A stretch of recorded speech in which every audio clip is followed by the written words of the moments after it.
Oxmoor Farm for our first of 4 music series, and you were really going to enjoy yourself tonight. My job, I'm Kim Klein, by the way. I'm the director of the foundation. So my job tonight is to thank our sponsors, and our series sponsor this evening is Stockyards Bank, all lined up here in front. But we also have some other sponsors. We have concert sponsors, Nina Richardson and Nora Cameron, who unfortunately couldn't be here tonight. They are stuck in Washington, D.C., unfortunately. So, and also, we could not have beautiful music on this piano without the piano shop. So we want to thank them. And all that bourbon and Prosecco you were drinking outside is from Wilderness Trail. So we want to thank them. I hope you all will come back. Like I said, we have 3 more concerts. One is a tailgate opera. One is Champion Fulton, who's a jazz pianist from New York. And Swing 39, that's right. And they will be in the library. So, and how many people have never been here before? Okay, all right. You all have to come back and take the 10-hour tour with Shirley. All right? Really, it's like nothing you've ever seen in your life or had, 80 acres, every building, really, do come back and take it.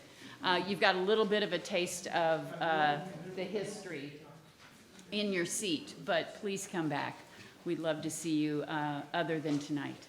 So at this time, I would like to introduce you to our Commander-in-Chief, the head of our Oxmoor Farm Foundation Board, and also our Stockyards Bank representative and friend, Gordon Maynard.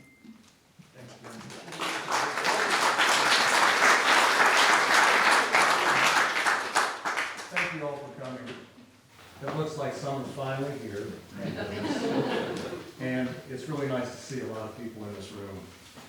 We've been in there for quite a while, and it was an empty feeling. So hopefully COVID is behind us, and hopefully, we'll be able to continue this into the near future. The Oxmoor Farm Foundation is a very important thing for us. Its mission is for the perpetual care and maintenance of this facility and the surrounding buildings on the 79 acres. And Kim is setting it up. Shirley's our curator, and it's just, as you all can see, this room is spectacular, don't you think? And we really, really are trying to make sure that we can preserve this as it is today, and that is why we came up with, they came up with the concert series and everything else. I just say okay to stuff. They tell me what they're going to do, and I go, okay. So that's really my job. But anyway, I'm just here to thank you all for coming, and we really appreciate your support, and hopefully you'll support us in the future. So thank you for being here.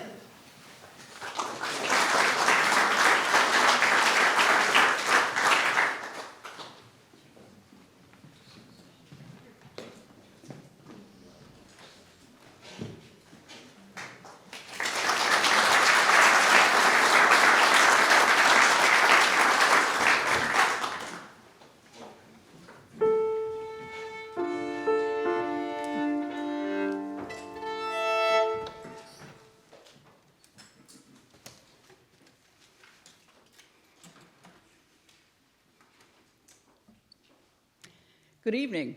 I'm Susan Rigler. You have finished tuning, right? Oh, okay, good. That was so short. That was great. I'm Susan Rigler. I'm the artistic co-director, along with Joanna Goldstein, of our Evenings of Note concert series here at Oxmoor. Welcome to everybody. It's so great to see you. We're just delighted that you're here. We're only a year and a day late, so it wasn't bad. We were going to do this, of course, last year and had this program in honor of the 100th anniversary of women getting the right to vote. So now we're celebrating the 101st anniversary of women getting the right to vote. 5 years after the passage of the 19th Amendment, 14 American women composers staged a musical women's march on Washington, D.C. from the 28th to the 30th of April, 1925, for the very first festival of the Society of American Women Composers. Amy Beach, whose violin sonata in A minor is featured in the second half of tonight's program, was one of the festival organizers. So her music, along with that of Ulrich Kohl, who had also been among the founders of the society, are included in tonight's concert. When Joanna came across a newspaper archive account of that festival, she wanted to find out more about the music. Some pieces were in print, others were not. Some of them required a trip to the New York Public Library music collection at Lincoln Center, and others were only in the Library of Congress in Washington. And then she found some more with the cooperation of the very industrious research librarians at Indiana University Southeast. Our very first composer tonight, though, is a 19th century German who was not involved in a historic festival, but during her lifetime, she was one of the most renowned pianists in Europe. Claravik, as she was born, was the daughter and granddaughter of musicians. She gave her debut recital at age 11, performed in Paris when she was 12. She was the Toast of Vienna at age 18, and had a successful concert career for the next 54 years. She was the first pianist to play her repertoire solely from memory, which pretty much saddled all the soloists who came after her to do that. So when you go to a concert and you see someone playing from memory on the stage, it's all Clara Schumann's fault. In 1840, already enjoying an international reputation, she married a little-known composer named Robert Schumann. He went on to become a little better known, and I suspect you've heard of him. Tragically, Robert died just 16 years later, having long suffered from mental illness. Clara supported her 8 children and later all of her grandchildren by doing 19 European and British concert tours, through teaching at Frankfurt's Hoch Conservatory, and by composing. Her works included a piano concerto, chamber music, solo piano works, and numerous lieder. She gave her last public concert at age 72. The 3 romances for violin and piano were written in 1853, the same year that Oxmoor curator Shirley Harmon tells me a romance was taking place here at Oxmoor. Namely, Susan Bullitt married Archibald Dixon in the front parlor of this house. Clara Schumann's romances are dedicated to the acclaimed violinist Joseph Joachim, and Schumann and Joachim went on to tour with them. The cover of your program shows a portrait of them performing. That is Clara Schumann and Joseph Joachim. And I tried to get Steven to grow his hair and Joanna to wear the orange bonnet, but they said no. So I think you will enjoy their presentation nonetheless.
Yes, the friend sitting next to me was saying that, they really play well together. And, there's a reason for that.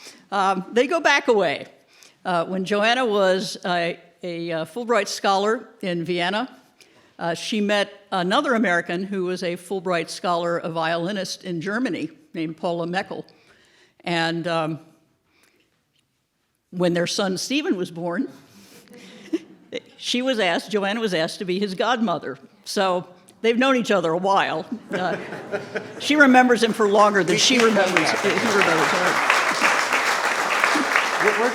We're gonna keep telling that story too. Yeah, right. Yeah, and of course, Joanna used to play with Steven's mother, the violinist, and his father, who is a violist. They recorded for South German radio, did a lot of concerts in Germany, and at one point, what were you, about 12, 13, you were Joanna's page turner, I believe. Yeah. In a castle. In a castle. Ooh, that's even better. The good part, the really neat part here is this evening, Steven is using his mother's violin bow. So. I know. Really. So now that I've finished embarrassing him, I will tell you a little bit about the next piece. Okay. So Ulrich Kohl studied at the Juilliard School, was a pupil of Nadia Boulanger in Paris, and a pianist as well as a composer. In 1922, she toured the Midwestern Chautauqua circuit, and among the orchestras that performed her compositions were those of Cincinnati, Rochester, Scranton, and Sydney, Australia. She taught for many years, but having become tired of doing so, Kohl joined the editorial staff of Time magazine in 1945, as one does when one is a musician, and remained there until 1952, when she then traveled extensively, living on several different islands in the South Pacific, including Tahiti. I just feel like I would have wanted to have known Ulrich Kohl, She was greatly influenced by the jazz idioms of the first half of the 20th century. That influence can be heard in the harmonic dissonance underlying the melodic lines here, which are actually rooted in 19th century Romanticism. She frequently employs jazz-inflected syncopation as well. The Society for the Publication of American Music gave awards to both this sonata that you're about to hear and Kohl's piano quintet. By the way, this sonata was completed the same year as the room in which we are all sitting tonight. So another little Oxmoor connection. Again, thanks to Shirley for giving me all these nifty Oxmoor tidbits to go in here.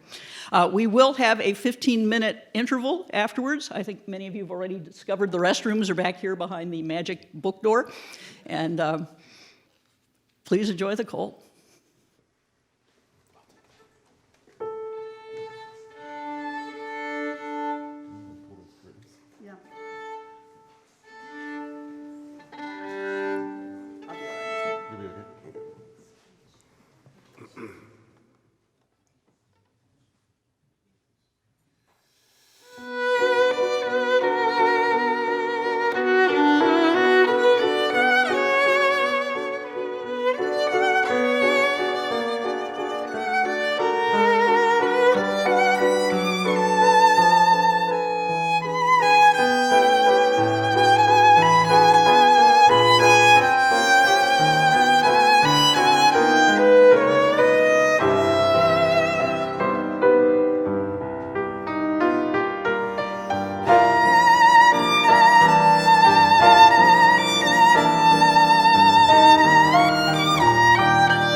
Before we begin tonight's final piece, I want once again to thank you very much for being here at our inaugural Evenings of Note. We're just really, really delighted. And to very much thank our presenting sponsor, Stockyards Bank, Wealth Management and Trust, and our supporting sponsors, Nora Cameron and Nina Richardson, who unfortunately couldn't join us tonight because airlines kept canceling their flights out of Washington, D.C. Yeah, kind of a problem. We also want to thank Wilderness Trail Distillery, for those of you who enjoyed a little bourbon beforehand tonight, Westport Whiskey and Wine, for those of you who enjoyed the bubbles, and Upton Oxmoor Apartments, who will be instrumental in refreshments during the opera. They're going to have a food truck with a bar, just so you know, just to entice you a little bit. And the Piano Shop for the piano tuning, which of course they're going to need to do again immediately after Joanna finishes with it tonight. And WUOL 90.5 FM, our media sponsor this evening. So on the back of your program, there are the dates for our upcoming concerts. The opera concert, we've been told that we could have a program of operatic and operetta drinking songs, which sounds perfectly jolly for August, which will be very nice, especially with the food truck with the bar. So that's kind of good. Next year, the opera will actually be in this room in the fall to give a preview of their 2022-23 season. Champion Fulton is a New York-based jazz pianist and vocalist. She very frequently plays at the renowned Birdland Jazz venue in New York City. This will be her first appearance in Louisville, the first time she has come here. And right after she comes to us, she leaves for her European tour, the first one since before the pandemic. So we're lucky to snag Champion in between her commitments. And then Swing 39, the Gypsy Jazz Band, if you've never heard if you think of Stefan Grappelli and Django Reinhardt and the Hot Club of France, that's the type of music that we're going to have here in November from Swing 39. So again, please get online, secure your tickets. As you can tell, the tailgating won't be limited seating, but in here we can only squeeze so many people, so please don't miss out. Now, what Joanna and Steven are giving you tonight is a preview of what next year is going to be a 3-day International Chamber Music Festival, with musicians coming from Canada and Europe, as well, of course, as Steven and Joanna. And Steven, you want to say a little something about that? I would. First of all, I'd like to send my thanks to all of you for coming out. It is my first performance for an audience indoors in 15 months, and it's just incredible.